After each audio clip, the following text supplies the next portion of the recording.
select the text. In the Properties panel, scroll down to the Bullets and Numbering section and click on the Bulleted List button.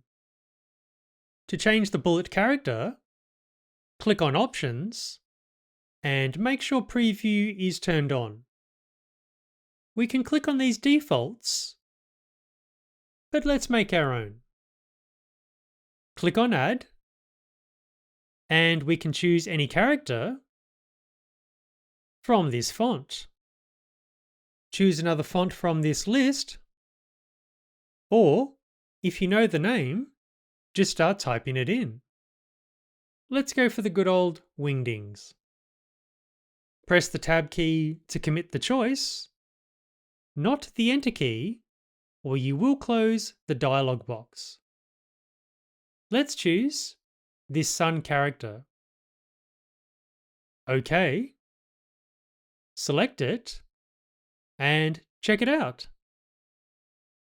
If you get this break in your alignment, increase the left indent and then decrease the first line indent. I dive deeper into bulleted lists in this other video if you're interested.